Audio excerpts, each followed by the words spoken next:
I'm Brandi Kruse. Coming up today on Undivided, blue states say they don't have a problem with widespread voter fraud or illegals voting in elections. Well, the Trump administration is giving them a chance to prove it. Plus, a local sheriff is under investigation for his tweet about whether we should ban transgender people from owning firearms. And America has a serious personal responsibility problem. We'll discuss that and much more today on Undivided. Remember, you can support our show for just $5 a month by becoming a paid subscriber. Go to undividedpod.com. That's undividedpod.com. And just click on the banner that says support the show.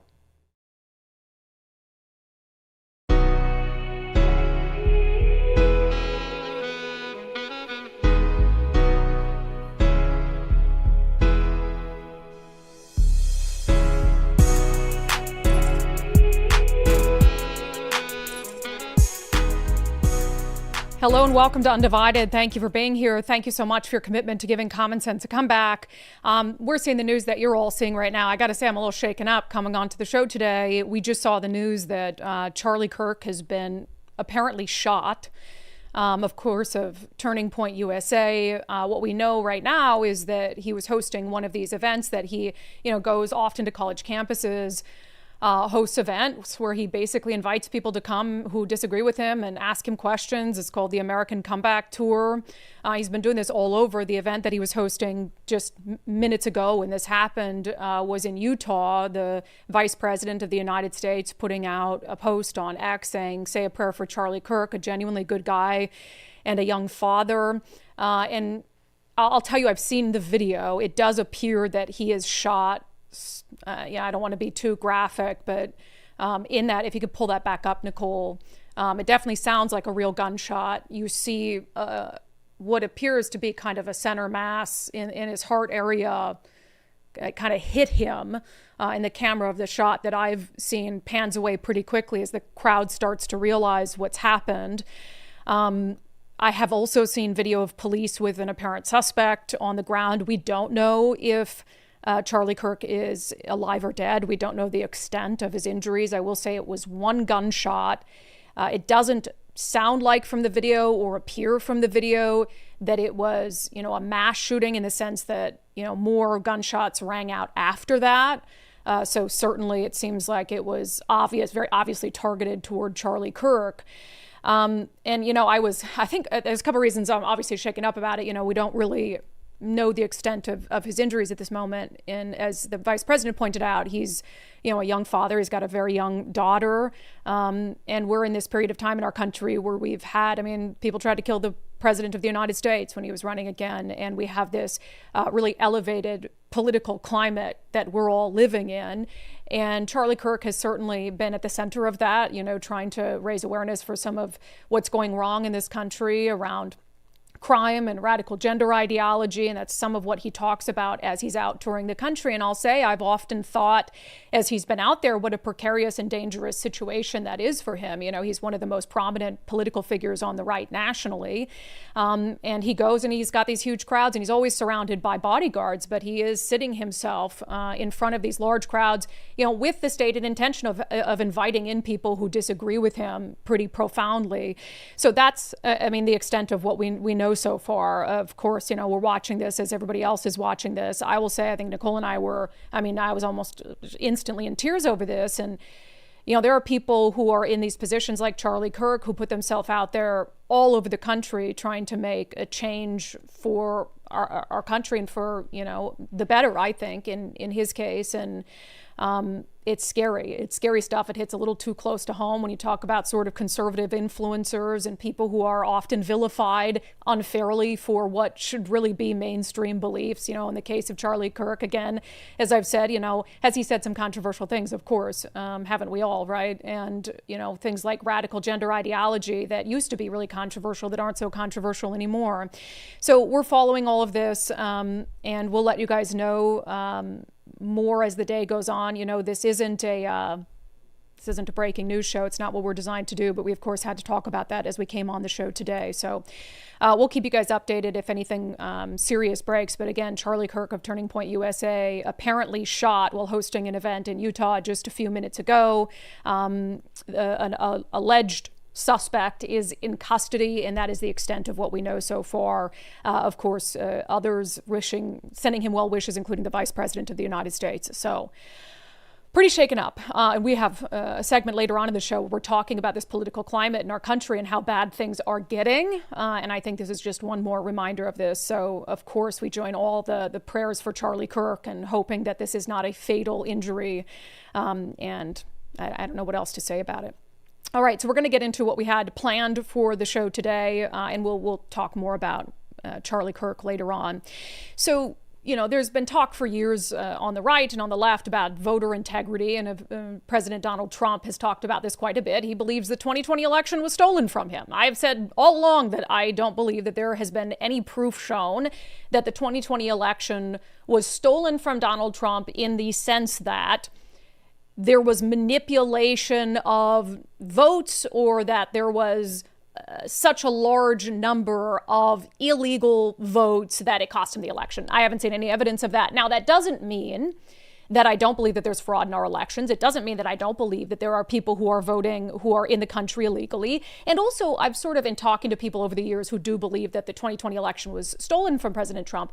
I also do understand the narrative or the idea that, okay, maybe it wasn't stolen in terms of votes were changed or there were fraudulent votes or whatever it is, but you look at how the media covered him and the unfairness of the media and how they, handled Democrats with kid gloves. So is that a way of stealing an election?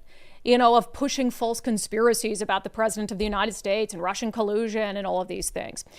But the Trump administration, now that he's in his second term, he is, I think, going to try to use all tools at his disposal to try to prove that there is some sort of widespread voter fraud or meaningful voter fraud happening in our country. At the beginning of the month, there were some headlines pushed out about one of these steps that the Trump administration is taking. CNN, Trump administration demands state voter data, including partial social security numbers. The New York Times called it a quest to bolster a long-running claim from President Donald Trump concerning undocumented immigrants illegally voting. And the Justice Department seeking detailed voter roll data from over 30 states where they don't have the level of detail for the voter rolls that they're looking for. I want to read a little bit more from the CNN article on this. Again, this came out at the very beginning of this month. The Trump administration has stepped up efforts to obtain personal information about tens of millions of voters across the country, including seeking sensitive data such as partial social security numbers. The push, overseen by the Department of Justice, comes as President Donald Trump asserts a larger federal role in elections ahead of next year's midterms, which are set to determine which party controls Congress.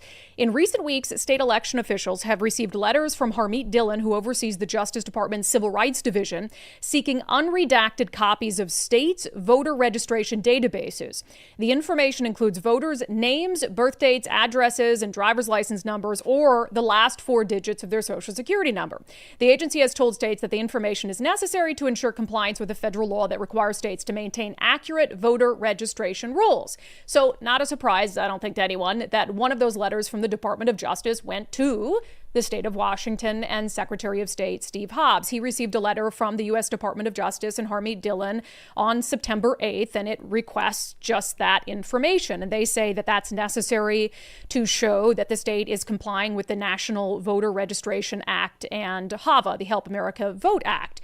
So before I get into what Hobbs' response to all of this is, which I imagine you would also be able to predict, first of all, can we do away with the notion that there's any sort of privacy left for Americans in America? Because one of their chief pushbacks to this is, we can't give the Trump administration this sensitive private voter. What private information are you talking about? First of all, there's a ton of information about voters that is publicly available that you and I can access. I mean, you could go on and you could find out when I voted, what my voting record is. You can't see who I voted for, but you can see my address. There's a ton of information you can already get about voters online. So what is the sensitive information that these states don't want the federal government to have? Our partial social security numbers? Where do you think our social security numbers come from?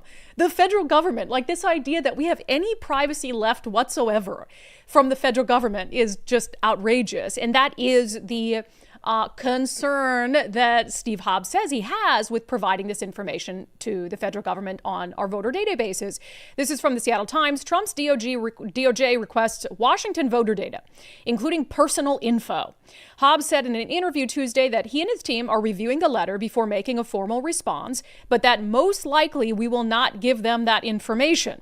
He cited privacy concerns and a recent Reuters report that the Trump administration may intend to share voter roll data collected from states for use by the Department of Homeland Security in criminal and immigration investigations. On Wednesday morning, however, Hobbs issued a more definitive statement saying he does not plan to release any information until the DOJ, quote, provides me information on what they plan to do with the data.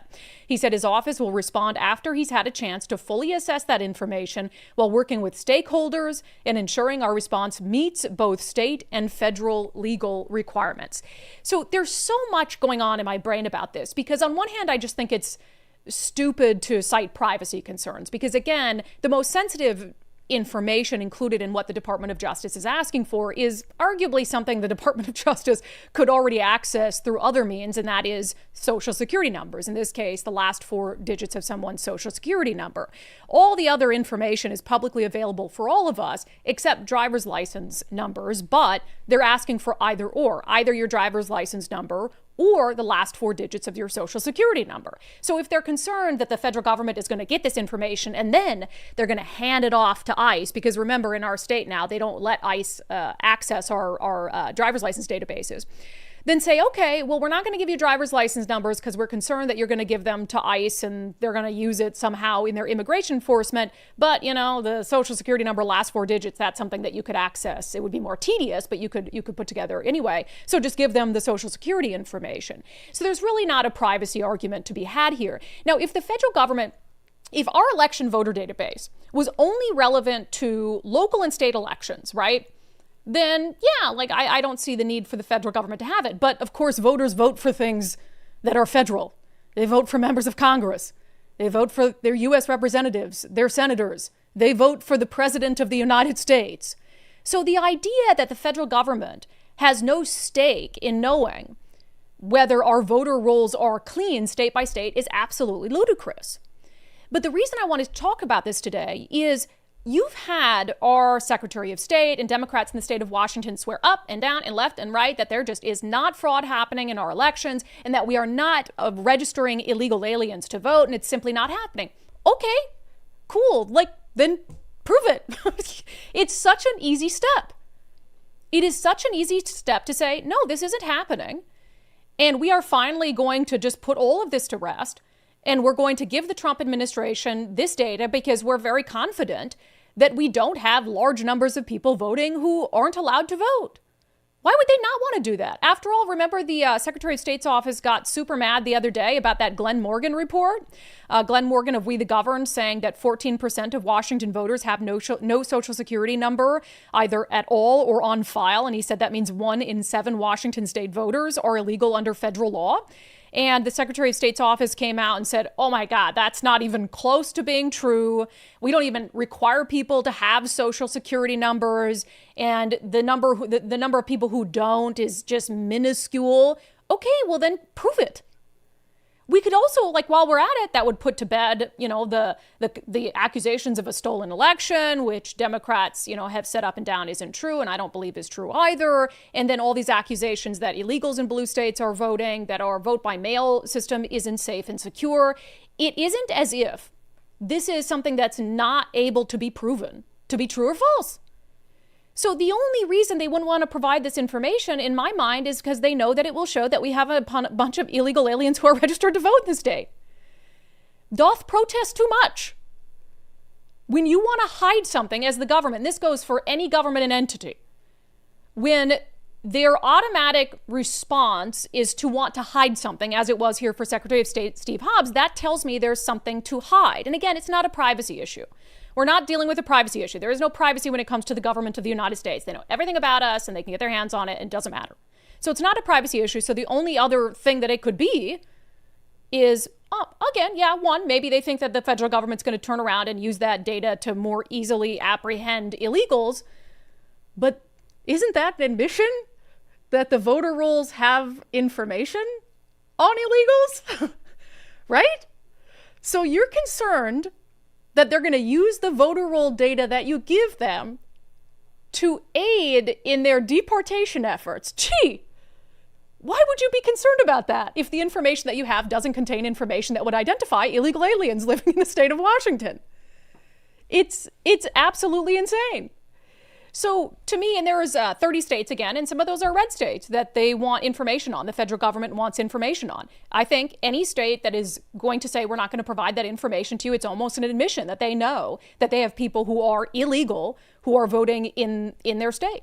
And so that might tell you everything that you need to know. It's like guilt by omission, right? Lie by omission. So just crazy stuff. Nicole, can you do me a favor quick? I'm sorry. Can you turn up my earpiece now? It's like my earpiece a little bit. Thanks. Sorry. I know we turned it down before the show, but it was, there you go. That's better. I don't know what's going on with my earpiece today, but it's fine now. All right. I've been mulling whether I wanted to talk about this story because it just is so stupid. It's so stupid on so many levels. So the Pierce County Sheriff's name is Keith Swank, Pierce County, Washington, if you're not familiar. And after that transgender person shot up that Catholic school in Minneapolis, he put out a tweet that was fairly controversial. And I'll even acknowledge that I think it's the dumbest post on X. So first he said, when I got my degree in psychology in 1994, gender dysphoria was a mental health disorder. Now they tell us it's normal to think you're a girl when you're a boy. It's not normal. Gender dysphoria is a mental health disorder. And I agree with that 100%. I agree with that up and down. And then he said, do you think it's time to ban trans people from owning guns? Which I'm like, bro. And he's come out and said, I'm just asking a question. No, we're not going to ban wholesale a group of people from owning firearms. And you can't call yourself a constitutional sheriff and even entertain the idea that we're just going to say, oh, this entire segment of the population, we're just going to say you can't own a firearm. It's just stupid. Now, do I believe that there is a problem with transgender violence in the United States of America? 100%. Down in Portland, outside the ICE facility, I saw a figure from Katie Davis Court, who's been reporting down there, that something like in the 94% range, if I remember correctly, of the people who've been arrested there, for violence against ICE agents, et cetera, were transgender. And we even remarked on our show, why are so many of these violent Antifa activists trans? So there's absolutely a violence issue and a disproportionate, as a percentage of the population, number of trans people who've been engaging in these mass shootings. And do I say it? Do you remember the time I went to get my gun? Do I say it? Yeah, why not? I went to get my first firearm. I've never told this story before. And there was a transgender person, like a man in a skirt, picking up a rifle, like that they had purchased legally. And I'll be honest, the first thing that came into my mind is, oh no, I'm just going to be honest, because I'm sort of like, there is a problem with trans violence in America. But is every single transgender person like a homicidal lunatic? No, of course not. There are a ton of trans people who are adults and who are just living their life, and it makes them happy to live that way, and they want to be left alone, and they aren't out there trying to force their lifestyle on everyone else. And do I think that just by virtue of them being transgender and having gender dysphoria that they're going to pick up a gun and kill people? No, I don't think you can just take their gun rights away. So I think it's a stupid suggestion. Even though we had that Eugene, remember that story, the Eugene Weekly? Oh, you've got the graphic. Great. The Eugene Weekly story where they had a trans person with a big, scary weapon of war on the cover. And it said, as the Trump administration attacks trans people, some queer folks are armed and ready to bash back, with the headline, "Are you triggered?" And I said at the time, that sounds like threats of violence. But at the same time, what was the Second Amendment for? The Second Amendment was so that you could be armed to do what? To fight back against your government if your government was oppressing you. Now, I don't believe the government is oppressing trans people, but at the same time, that really is what the Second Amendment is for. It doesn't give somebody a right to go, arm themselves and hurt people. But anyway, dumb tweet. I get what he's saying. I do think that we have an issue with transgender people and violence, but I didn't care enough about it to do it on the show. Like, oh, look what Keith Swank is posting on X, is asking a question about, do we take guns from all transgender people? So anyway, he gets just eviscerated from the left and the right, by the way, about this on X. There were a lot of conservatives being like, dude, what are you even talking about? And so then he was on this firestorm of responding to people on X, telling people who were questioning him that they sound dumb. He said, last night, a reporter from Cairo sent an email to my PIO wanting to know our social media policy. It's obvious this person wants to silence me. Here's the policy. I'm the sheriff. I can say whatever I want. And again, no, a media outlet asking you for comment is not trying to silence you. I would argue that is them doing their job, even if they cover things unfairly or in an unbalanced way sometimes. He said, I keep getting emails, DMs, Facebook Messenger messages, and phone calls from my haters threatening to call HR, the executive, the county council, and the ACLU to have me either fired or removed from my office for my social media posts. They think that scares me. They are dumb. So now, because of that X post, apparently complaints have led to 3 possible investigations into the sheriff of Pierce County. This is from Fox 13. It says complaints against Pierce County Sheriff Keith Swank could launch 3 investigations. They also pointed out that his former employer, the Seattle Police Department, recommended at one time his termination for, quote, bias and unprofessionalism before he ultimately left the department. So one of the reviews that's being conducted is by the Washington State Criminal Justice Training Commission. And they're investigating his conduct, I guess, on social media. And if they launch an investigation, it could lead to him losing his certification to be a police officer. So he's responding to these investigations now. He says, today I received a complaint from the Criminal Justice Training Commission regarding my social media posts that, if true, can invoke RCW 43-101-105, which is decertification. This is what the left does to shut people up. I won't be silenced. They think they can decertify me and then I will no longer be sheriff. That won't work. I'm still elected. And then he has a quote in here, never give in, never give in, never, never, never, never, never, in nothing great or small, large or petty, never give in except to convictions of honor and good sense. I don't know what that's from. Okay.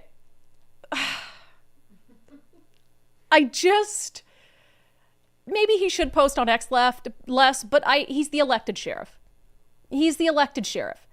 And he really hasn't changed who he is as a person or a public figure for many years now. That is who he is, and that's who the people of Pierce County elected.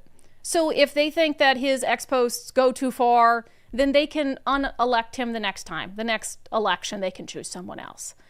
Why does the Criminal Justice Training Commission have to get involved for him asking a question as to whether trans people shouldn't have firearms?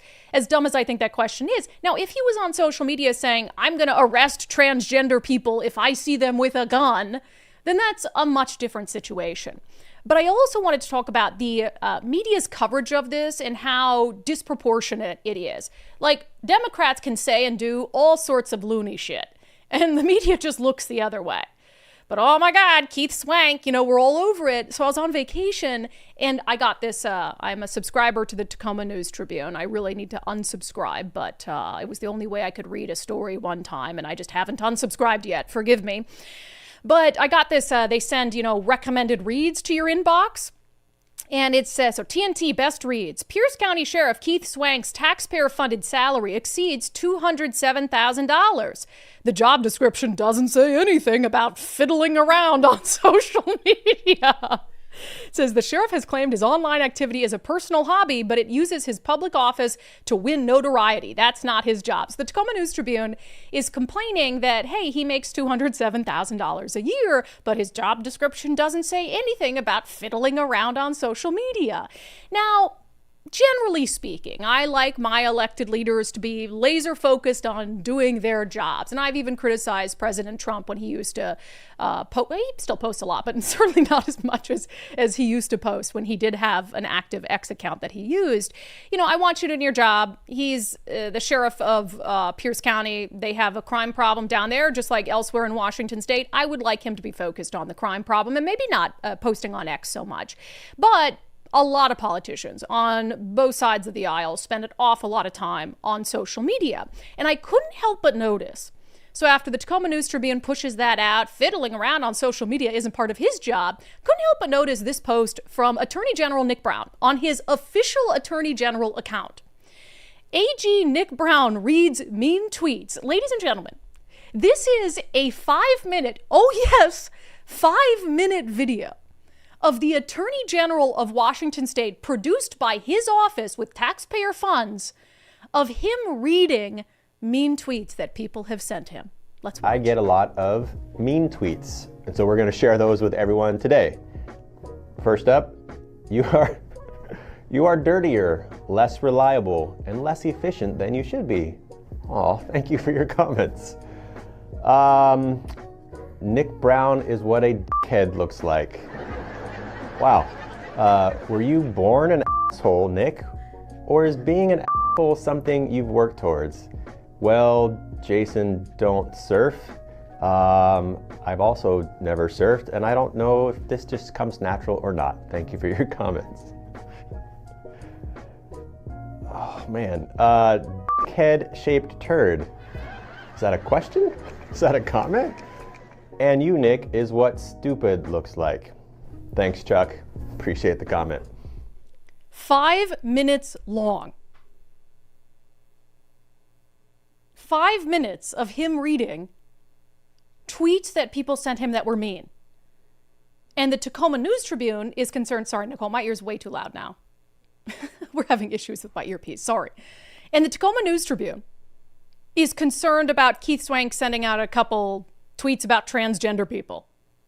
So now if the Tacoma News Tribune came out and they complained about both, well, I think that would be just fine. But no complaint about a 5-minute video that a lot of production went into. So Nick Brown could read mean tweets that people sent him and laugh about it and try to appear cool. And by the way, there were none of my tweets in there. Why isn't he posting mine? I've said all sorts of mean things about him. He didn't read any of mine. I'm super disappointed. Yeah, not the best use of taxpayer funds, because that was actually a really nicely produced video. But anyway, Keith Swank, I hope you don't actually believe that transgender people should have their Second Amendment rights just stripped. But do I think he should be investigated about it and lose possibly his certification to be a police officer? No, that's stupid. And if the media cares about the time he's spending on social media, they should care about the time that other people are spending on social media, like the Attorney General of the state of Washington, who apparently all his time is occupied by suing President Donald Trump and reading mean tweets that people send him. It's really quite absurd. All right, America has a personal responsibility problem. We'll talk about it next in a double dose of unbelievable. First, if you're thinking about selling your home, reach out to our friend Wes Jones at sellwithwes.com, sellwithwes.com.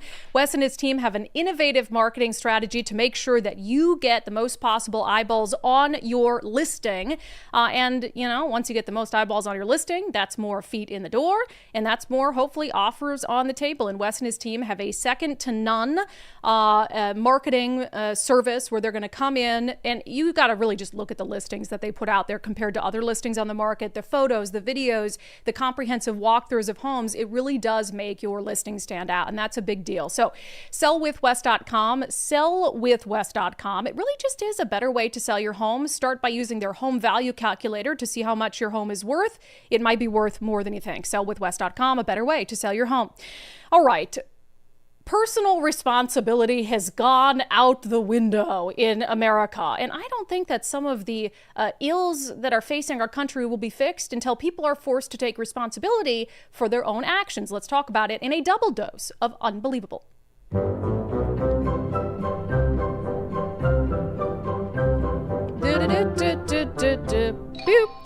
Okay, so this is sad. It has to do with people taking their own lives, which is always sort of sad. But it's not Amazon's fault that they took their own lives. So this week, the Washington State Supreme Court is hearing arguments in a case brought out about by 28 different families. So this is from KHQ. Washington Supreme Court hearing a case against Amazon for selling sodium nitrate used in suicides. So apparently, and this is so odd, and I hadn't heard about this story when it was happening, but so there was a legal battle that started a couple years ago over Amazon distributing and selling sodium nitrate, which is, according to this article, a legal chemical commonly used as a food preservative that can be deadly when consumed in large quantities. So the families that sued Amazon argue that Amazon knew that this particular product was being bought and used to commit suicide, but they didn't stop selling it, and then they decided to voluntarily stop selling it in 2022. So Amazon has not sold the sodium nitrate since 2022, but these cases predated that, right? So this was thrown out in the lower courts, the case was, and so now the Washington State Supreme Court has decided to hear the case and to hear the arguments about it. I cannot think of something stupider for the Washington State Supreme Court to waste its time on. Think of how many things, and I'm not trying to give people ideas, right? If you pulled up your Amazon account right now, I could find something that I could use if I chose to end my life. Virtually anything. Right. Like a cord. I could, anything. A hair Not dryer. to mention you can buy things like Tylenol, a hair yes. dryer, a toaster. Sorry, I shouldn't give I shouldn't give ideas. But you know what I mean? There are a million, 10 billion, bajillion things on Amazon you could find. And if you wanted to do that, you could use it to end your own life. Right. And I mean, where would it end at that point? You could sue Dateline for giving people ideas by featuring other people's forms of committing committing crimes. Yeah. I mean, where would it end? Any store that sold anything that you used, or like you committed a Dateline style crime and then you went to Walmart, as all the dumbest criminals do, and buy a shovel and a tarp and bleach all at the same time. And then you could be like, well, we're going to sue Walmart because they sold him a shovel and a tarp and some bleach. Right. I mean, the precedent that this would set if the Washington State Supreme Court were able to say, yes, you can sue Amazon over this. It's just insane. Personal responsibility means nothing to anyone anymore. Just wild. It is wild because they do sell things that I think they probably shouldn't. There's some actual written phrases, things like that maybe we could take care of. I know somebody that had a book published under a name that they probably shouldn't, that shouldn't happen. There's things that probably have precedent, but they get away with that. And this is not, personal responsibility. Personal responsibility. All right, Nicole, thank you. I gotta have you do a 2 cents double dose. Yeah. I'm only kicking you off because you can't play my sounder if you're on the camera. Go ahead, double dose of unbelievable.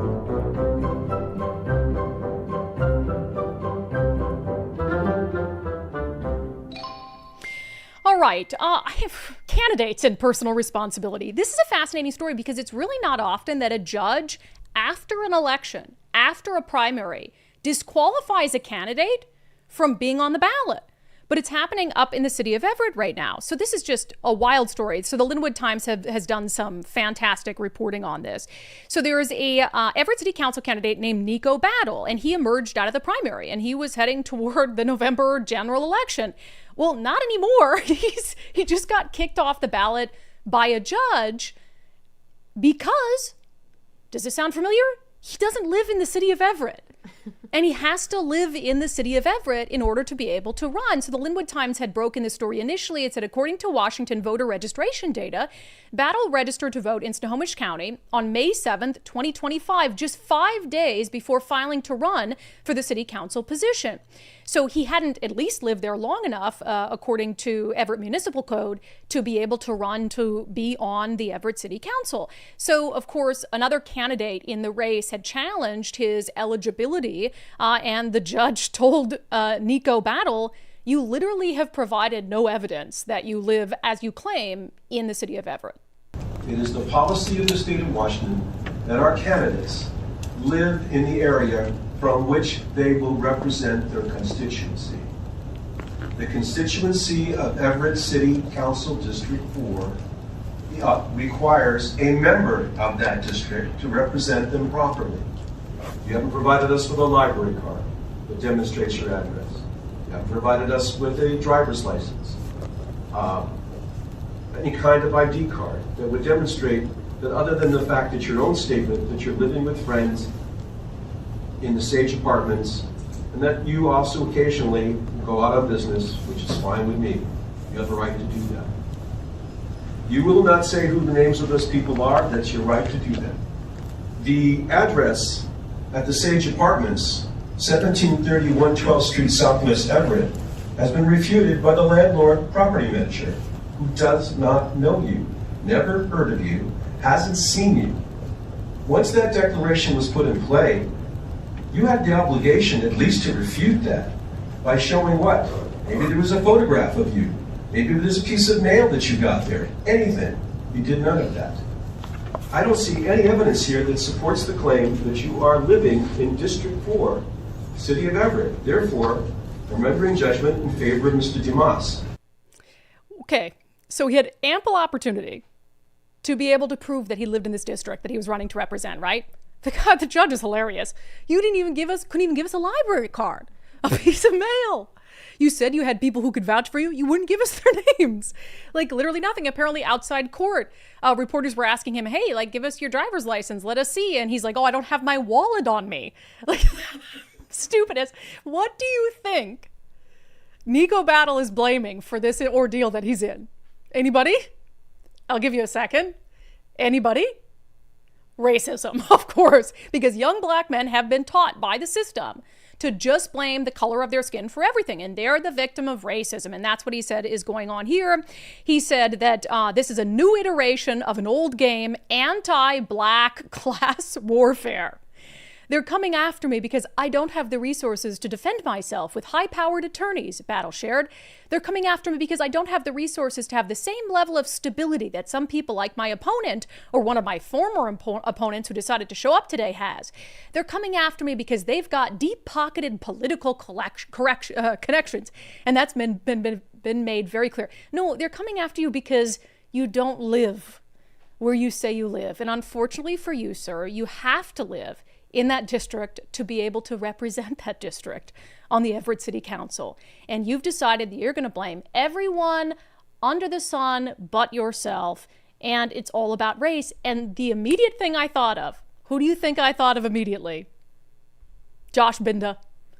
Just a little just out there, the Linwood City Council saga around Josh Binda, another young black man who's sitting on the Linwood City Council, gets in trouble for all sorts of things, has PDC violations, is using city council chambers to promote paid speeches that he gives and all of this stuff.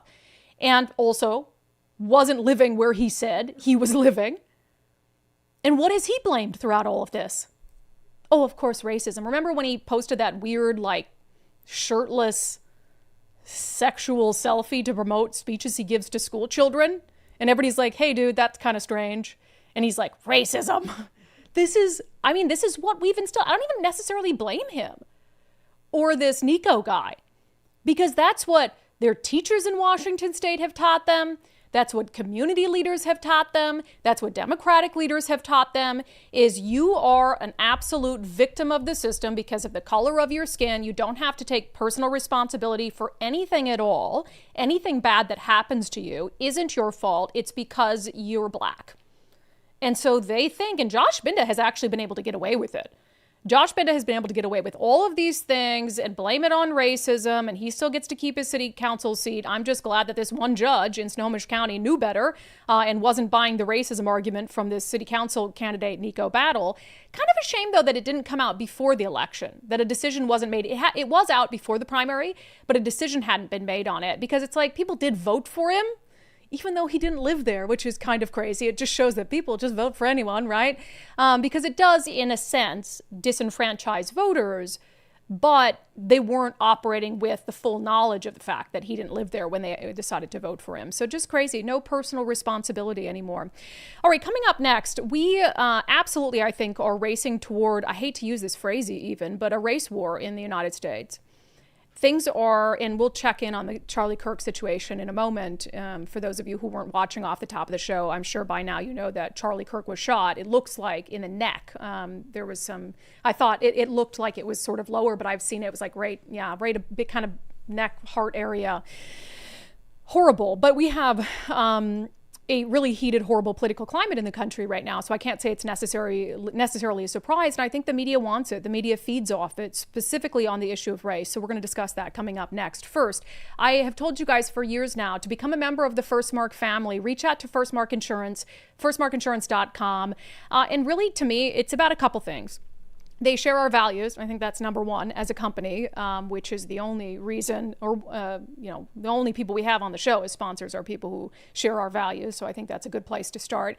But also, they are going to do the right thing for you. They want to make sure that you have the best insurance to protect you and your family, and that you have that insurance at the right price. So, a lot of people, they want to use those quick kind of tools online and just get the cheapest insurance possible. But look, we work hard for everything that we have.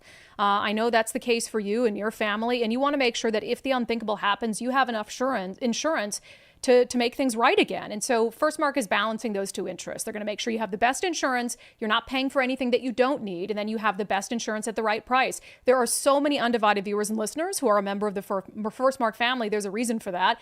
And many of them have saved thousands of dollars a year just by taking some time to do the First Mark Challenge. So firstmarkinsurance.com, firstmarkinsurance.com. The very best part is they work for you, not the insurance companies. So they're always going to have your best interest in mind. All right. I do want to get to some national news. Oh, my gosh. Sorry, I just had the Charlie Kirk video. I just saw that too. It's on my screen. It's terrible. It doesn't look good. But there's been no official announcement yet. Can you take me off camera for just 1 second? Can you just take me off camera for 1 second? You maybe put up that vice president thing. Sorry, I'm like, heart sank. I just opened up my computer and... No, it's fine. It's fine. Charlie Kirk, as you have seen, oh my gosh, I just cannot watch that anymore. He was hosting an event at a university campus in Utah and was shot, targeted, obviously, and right in the neck. And I got to say, from watching the video, I don't see how that's survivable. I don't see how that's survivable. I hope I'm wrong. I've been watching a lot of videos and photos, and so much of what he posted is, yes, political, but he posts about his family a lot and his young daughter and just married life and family life. And oh my gosh, it's just horrifying that somebody would show up there and would do that. And, Charlie Kirk is someone who you might not agree with everything that he says or does, but he has launched this just unfathomable movement in the United States to get young people involved in politics. And also, and he doesn't get enough credit for this, for getting people to be willing to engage in difficult conversations. And it's one thing to get online and to yell and scream at people and be angry, but he goes all over the country and has face-to-face conversations with people on really challenging topics. And I will say he does it very respectfully. He wants to be asked questions. He wants to hear from them. And so to me, that's been something that we should have more of, not less of.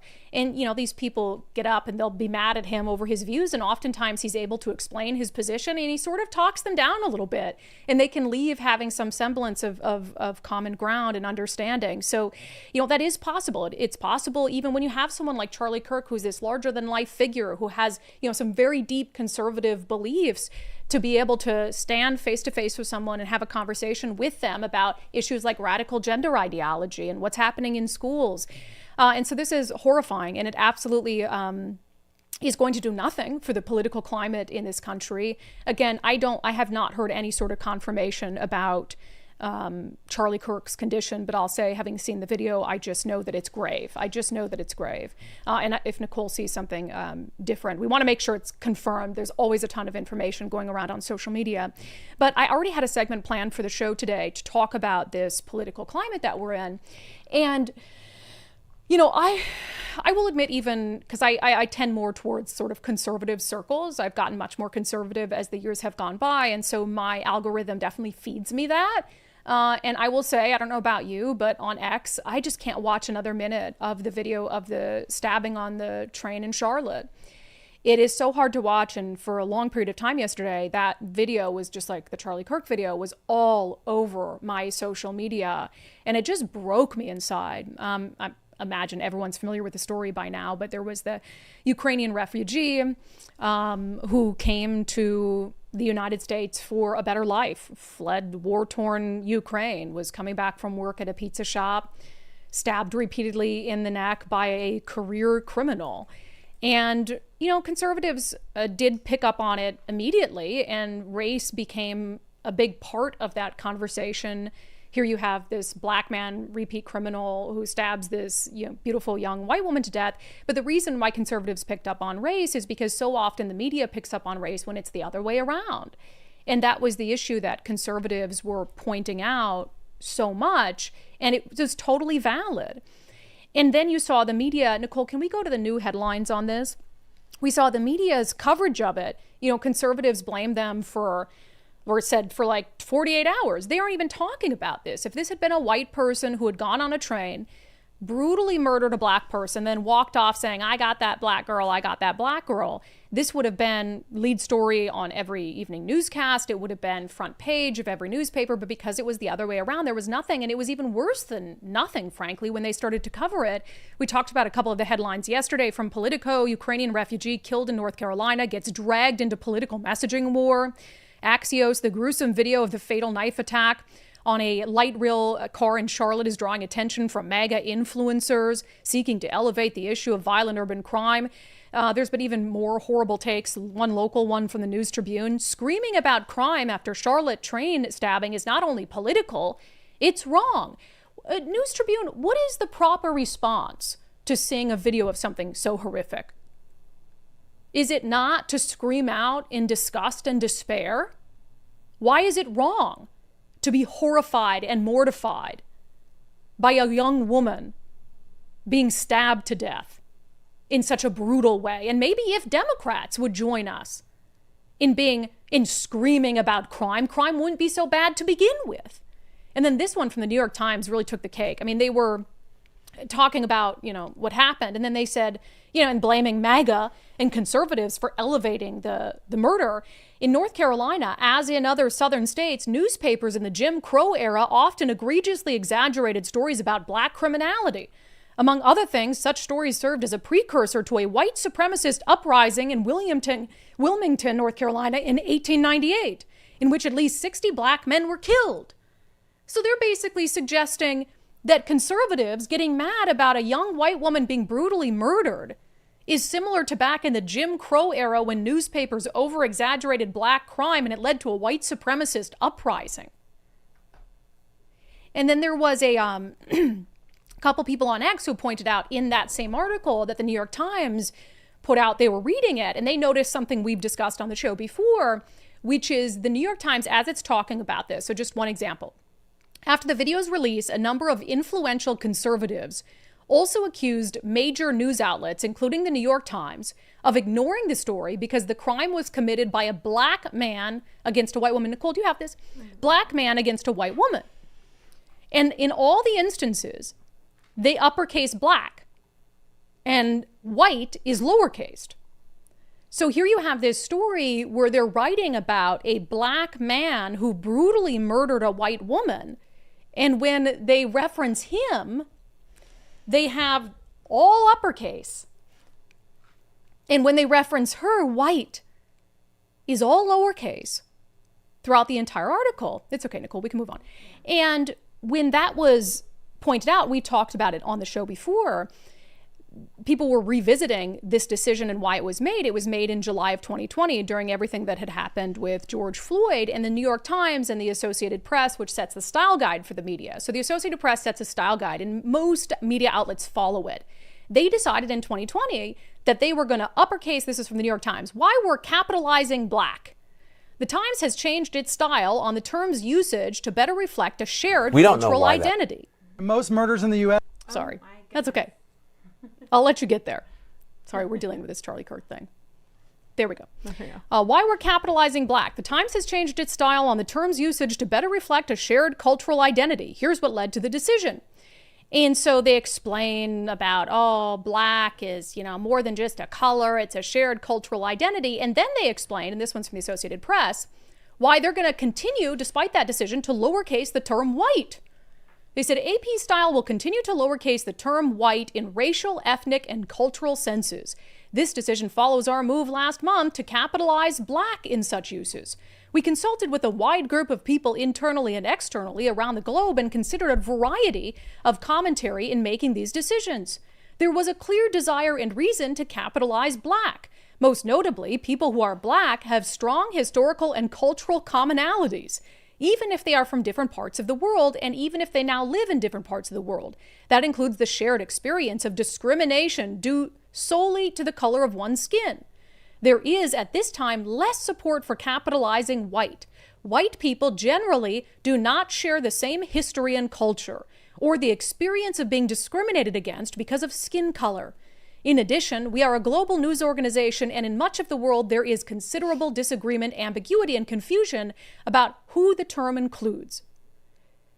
That's a news organization trying to justify a decision to elevate one race above another. Black, capitalized. White, lowercase. Now, I don't think white should be capitalized. I think they both should be lowercase. It makes no sense at all, and their rationale makes no sense at all. And they take that, which was born out of this racial justice awakening in 2020, and you see it applied in the way that they applied it in this article about the murder of the Ukrainian refugee. And you see how grotesque it is when it's the black man who murdered her. And the black man is capitalized, held up on this pedestal for the reasons that they articulated in 2020. And the white woman, who was a murder victim, is just a white woman. It's no big deal. Just a white person. There's no support for capitalizing the word white. White people don't share a history and culture or an experience of being discriminated against. And then I go back to that New York Times little paragraph that they included in their story about this, where they're saying that, oh, if we exaggerate crime that black people commit, we could lead to another white supremacist uprising in the United States of America. And it's like, I can't help but think that that's what they want. Everything they're doing, if you were trying to create a race war in the United States, would the media do anything different than it's doing right now? And you compare again, the Daniel Penny case, like this Good Samaritan who, just happened to be white, who ended up choking as he tried to save the train from a madman who happened to be black. And that turned into this huge story about race, and he did it because he's white, and he did it because the guy's black. And then when this happens, even though you have the killer who's black walking off and saying, I got that white girl, they want us to believe, and they're shouting it from the rooftops, this had nothing to do with politics, this had nothing to do with race. If you even suggested it had to do with race, you're a racist. If I wanted to start a race war in America, I would do exactly what the mainstream news has been doing for the last 5 years. Exactly. And I log on X now, and I will say I am mortified by the level of blatant racism on X right now. It's true. You have a lot of conservative influencers who are making this an issue of black people are violent, dangerous criminals. And they're making it a race issue. And I've said it's not about race. It's literally not about skin pigmentation. We've spent all these years fighting against identitarianism and this notion that the color of your skin has something to do with what you're like as a person. No, this is a culture issue. It's a culture issue. Not all black people go on a train and stab a white woman from behind. But that's what some conservatives are turning it into. And I think it's because they almost feel like they've been forced down that path by the legacy news that wants to start a race war in this country. And so what do we do about that? I mean, for us, I feel like we can navigate that with a little bit more nuance. We can look at that and say, okay, the media should be covering it differently, but they're not because of the races of the people involved. But we can look at that and say, he didn't commit that heinous murder because he's black. He committed that heinous murder because he's schizophrenic and because we have a criminal justice system that, yes, because of skin color, has decided that certain people just get a get out of jail free card, and we're going to reduce the prison populations and we're going to give people light sentences because of their skin pigmentation. So I'm really scared about the direction that we're heading in as a country. The media is doing it 100%. They want to act like, oh, racism, is bad, which it is, and we're going to fix it by doing all these anti-racist things, but the anti-racist things are just racism. They're just racist. They literally want us to be in a race war in this country. And I mean, we have to, at every available opportunity, try to, especially on our own side, try to talk people off a ledge and say, hey, stop making this about race. That's what they did. We don't want to do that. We have to be more nuanced about it. We have to call a spade and media coverage and politics. And we have to continue to have our institutions focus less on race, because that is what fixes this, right? Is focusing less on race. So our criminal justice system, they made all these changes because they had disproportionate outcomes. It's because they were obsessed with race. No, you have to focus on actions and behavior and outcomes, not on race. So this situation is not going to be made better by all of a sudden the right focusing on race. It's not, and it's going to lead our country down a really dark path. And I mean, seeing what happened to Charlie Kirk today, how darker can the path be? I'm truly terrified, and I don't want any part of it. I do not want any part of it whatsoever. On the crime front, I did want to mention this really quick. So President Donald Trump, he put out a long video talking about this murder in North Carolina, but also, and by the way, they're going to seek the death penalty. So the feds have taken over this case. They say they have no option but to do that because there's been, enough chances for this individual who's been the revolving door of the criminal justice system. So the feds took the case because it happened on mass transit. And they are now going to seek the death penalty in the case. Donald Trump writing on Truth Social, the animal who so violently killed the beautiful young lady from Ukraine who came to America searching for peace and safety should be given a quick, there is no doubt, trial and awarded the death penalty. There can be no other option, President Donald Trump. And then he also talked about, the broader sense of the crime that's happening in some of our major cities. He was, do we have which video do you have? Sorry. His message to Blue Cities, right? So he offered from the Oval Office this message to Blue Cities. For far too long, Americans have been forced to put up with Democrat-run cities that set loose savage, bloodthirsty criminals to prey on innocent people, really very, very innocent people. In every place, they control radical left judges, politicians, and activists, and they've adopted a policy of catch and release for thugs and killers. In Charlotte, North Carolina, we saw the results of these policies when a 23-year-old woman who came here from Ukraine met her bloody end. We cannot allow a depraved criminal element of violent repeat offenders to continue spreading destruction and death throughout our country. We have to respond with force and strength. We have to be vicious just like they are. It's the only thing they understand. 24 of the top 25 most dangerous cities in America are run by Democrat mayors. It can be done. It can happen fast. All we want is, please, Mr. President, we need help. Chicago needs help. Other cities need help. We'll do what has to be done because we're going to make America safe again. And that includes our big cities. We're going to make those cities safe. Thank you. Yeah, and look, we need to. I don't know what the answer is. I don't think the answer is federalizing all these local police departments. I've talked about that, but certainly D.C. looks better. In fact, for the first time he's ever done something like this, President Trump went out in D.C. last night, like just to a regular restaurant for dinner with the vice president and some other cabinet members, and it was clear he was doing it for a reason. He wanted to show that in his mind, it was safe enough for the president of the United States just to obviously he's got a lot of security, but just to stroll down in downtown D.C. in an area that has had a lot of crime issues. And he, on the sidewalk, talked to the media about it. And he teased that, given their success in D.C., at some point today, they're going to be announcing the next city they're going to. We're going to be announcing another city that we're going to very shortly. We're working it out. The governor of a certain state would love us to be there, and the mayor of a certain city in that same state would love us to be there. We'll announce it probably tomorrow, and it's going to be something where we'll do like we did here. But this city, here I am standing out in the middle of the street. I wouldn't have done this 3 months ago, 4 months ago. I certainly wouldn't have done it a year ago. Yeah. It's kind of weird, though. I'm wondering now, we've been looking for that announcement. He says the governor wants him there and the mayor wants him there. So it wouldn't be a situation where he's uninvited, but what city would be so bad that, that's a Republican city that the governor and the mayor would want him there? I don't know. Is it like Memphis? But I think Memphis's mayor is a Democrat. I don't know. We're going to find out, I guess. We're going to find out. All right, we're going to talk about Charlie Kirk, have an update on that coming up next. First, if you haven't already, please sign up to join me at the Engage Conference in Bellevue at the Meydenbauer Center, October 22nd and October 23rd. We're going to be talking about a ton of stuff, but mostly housing policy in the state of Washington. I'll be with my friend Jonathan Cho, the crazy Jonathan Cho. We did this last year and had a blast doing it. Our panel was a very popular panel, standing room only, but we'd love for you to be there. It's being hosted by our friends at the Rental Housing Association of Washington, rhawa.org, rhawa.org. If you are a small to mid-sized landlord in Washington state, consider signing up to become a member of RHA. It's like $260 a year, I think, and they help you navigate this complex world we're in of the policies and the new laws and rent control and all of that. So it's definitely worth the money. rhawa.org, rhawa.org. All right.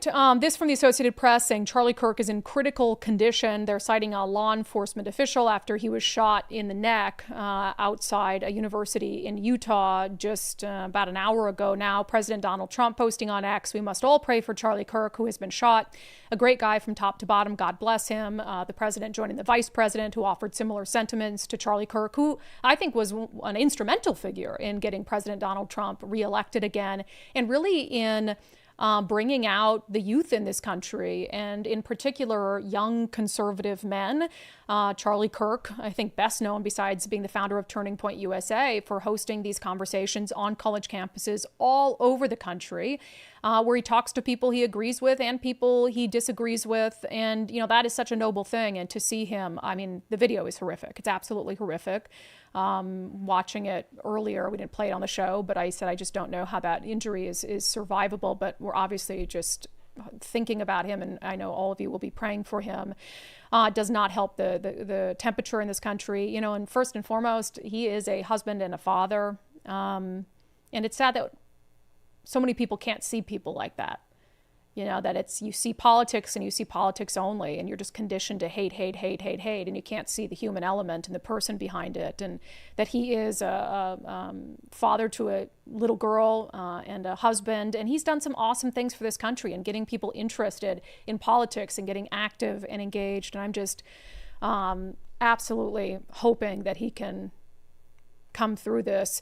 We don't know any more about the suspect at this point. We've seen video of police very quickly taking down what appeared to be a pretty older white man.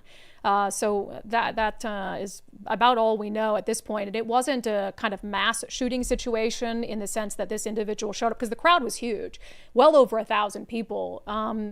And there wasn't any indication that it was sort of opening fire on the crowd. It was obviously a very targeted shooting, one bullet, and looked like from the video that they hit Charlie in the neck, and there was quite a bit of blood instantly. And so, according to the AP, he's in critical condition. We'll find out more when we know more.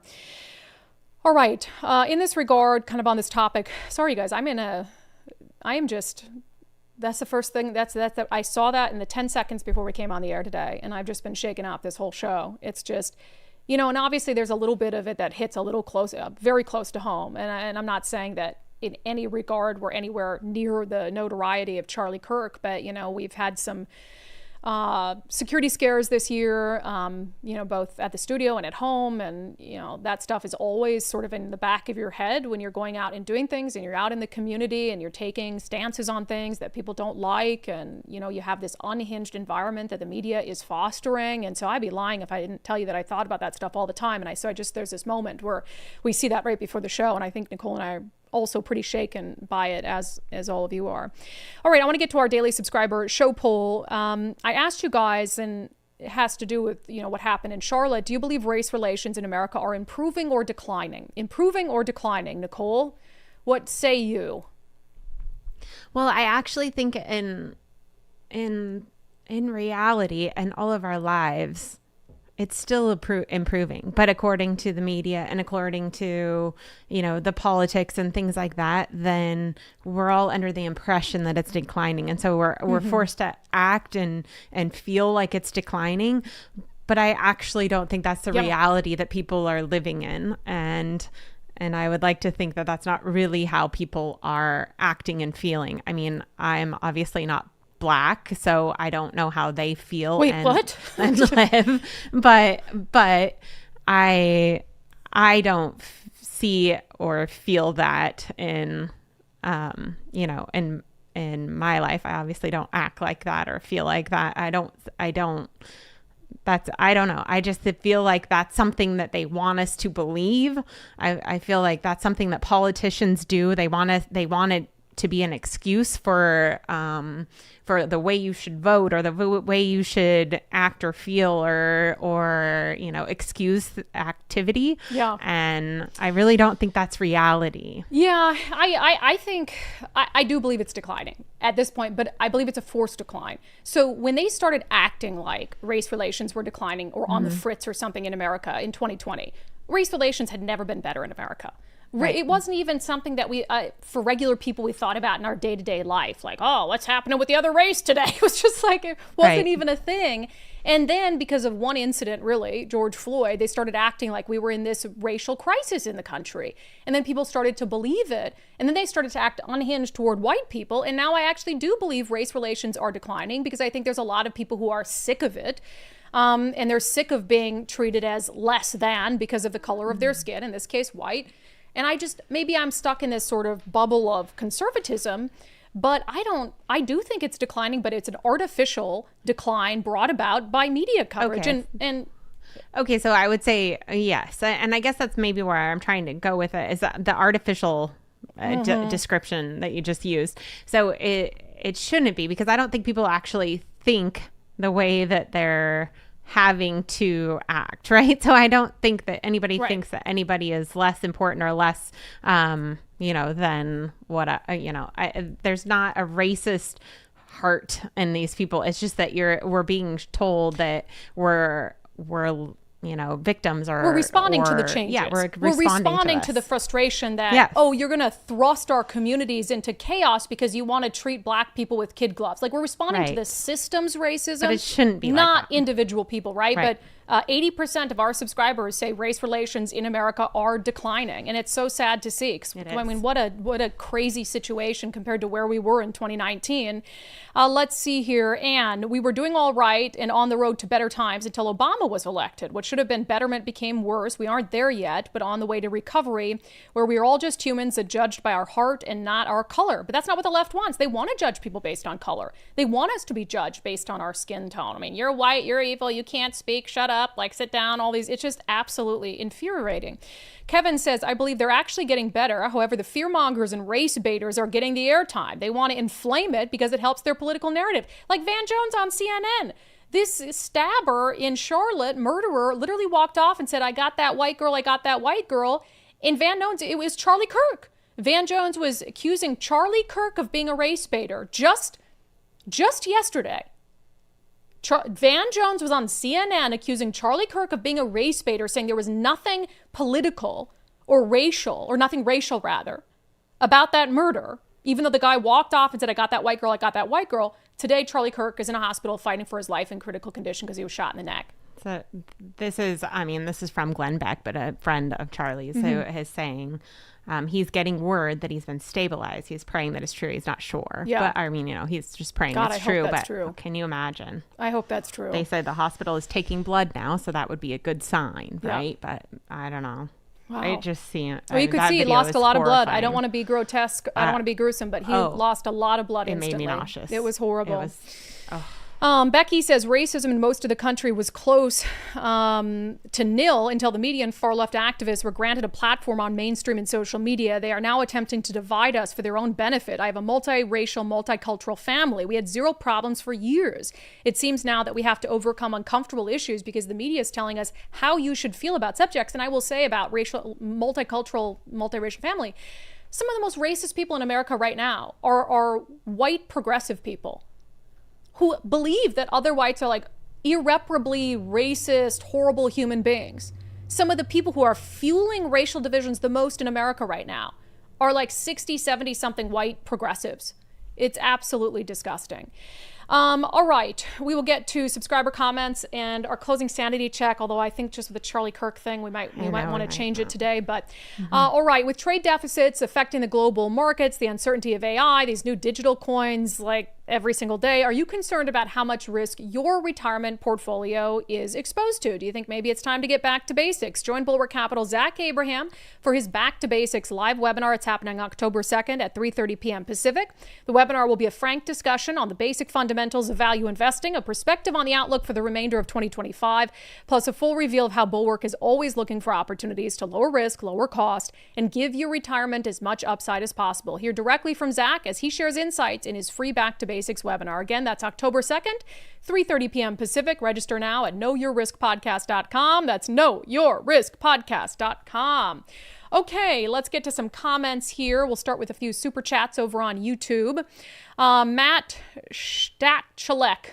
That was butchered. I'm sorry. I didn't... $20 super chat. Brandi, I moved to Utah and had planned on attending the event on the 28th. There was supposed to be an event. Radical left have become every bit as sick as in Seattle the last 6 months. They've tried very hard to stop Mike Lee, wouldn't let them, to stop Charlie Kirk. Mike Lee wouldn't let them. Good, but I mean, gosh, horrible situation. Let's see. Matt says, it's okay, Brandi. I'm crying as well. Prayers for Charlie. I've never met the guy. It's just like what he stands for, and this moment in our country that really gets you emotional.